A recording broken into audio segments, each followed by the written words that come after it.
So this is a real 8-week perspective on Oxandrolone, otherwise known as Anavar.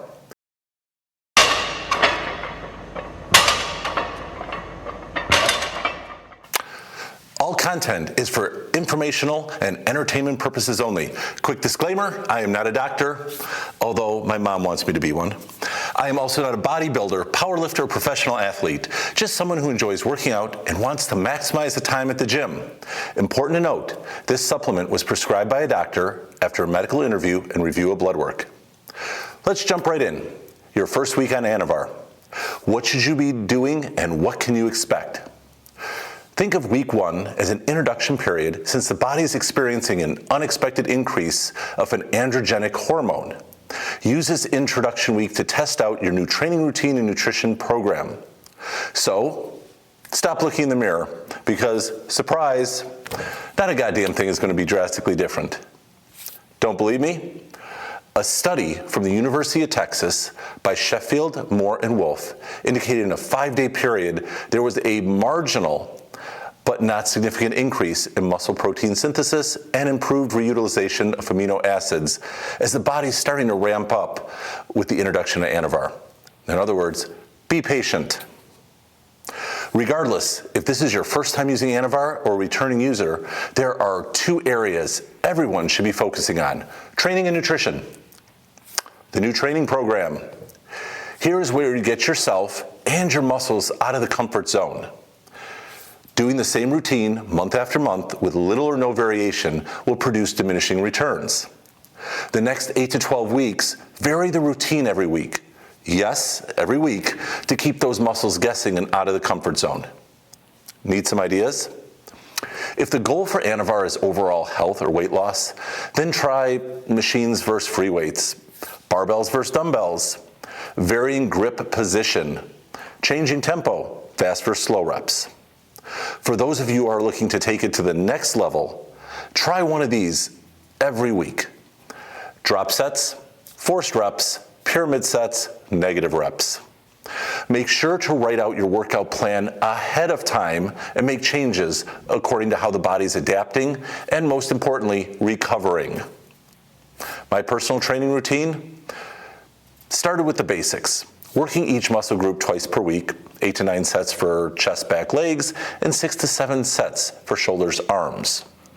Alternating days for push-pull movements, and everybody's favorite, legs and calves. Then added the change-up, performing each set 14 to 16 reps. Yes, 14 to 16 with a 1 minute to a minute and a half maximum rest time between sets. The reason? This is going to get the body ready to maximize poundage increases and ensure muscles and tendons are ready to handle the additional stress over the next 2 months.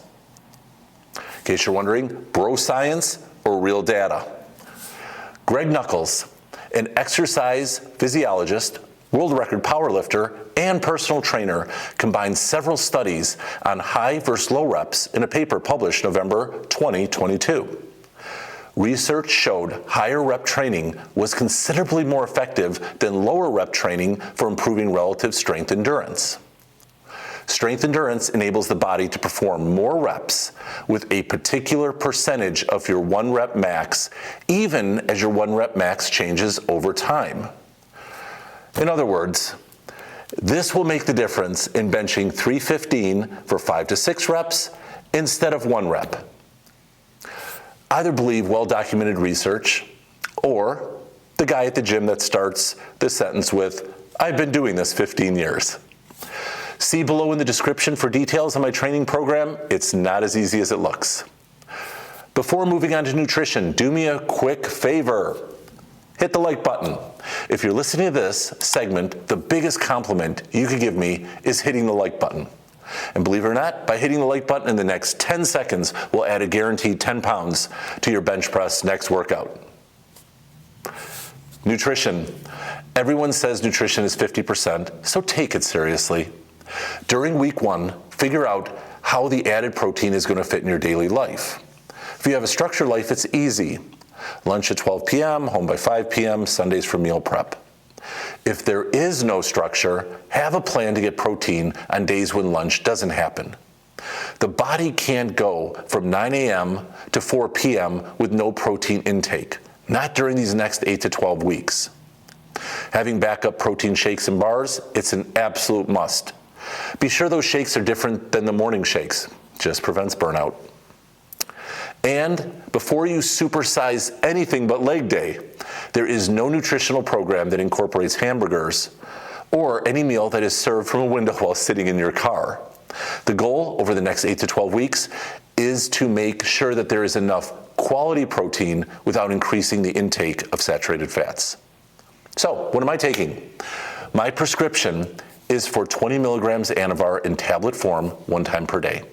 The other supplement is TRT. The dosage is 2,200 milligrams in pellet form every 5 to 6 months. No creatine, as I have a sensitive stomach. Let's talk some side effects. Slight stomach upsets, so taking my dosage with a pre-workout meal around 30 to 60 minutes before working out. Also noticed on day 4 and most days after, slight headaches, mild and goes away after about an hour. Lastly, 2 important things. First, if you haven't gotten your labs done, meaning blood work, this is the week and time to do it. See where your critical indicators are now, so in the next 30 days when you test again, there's an insight on how your body's reacting to Anavar and if adjustments are going to be needed. Do not be that person that uses age, prior results, or genetics as an excuse not to see what is happening with your health. Second, don't forget to subscribe to the channel. When you follow along with me, it really does provide motivation and forces me to work harder. If you have any questions, feel free to ask in the comments section below. I answer everyone's questions, so ask away. Until then, see you at week 2.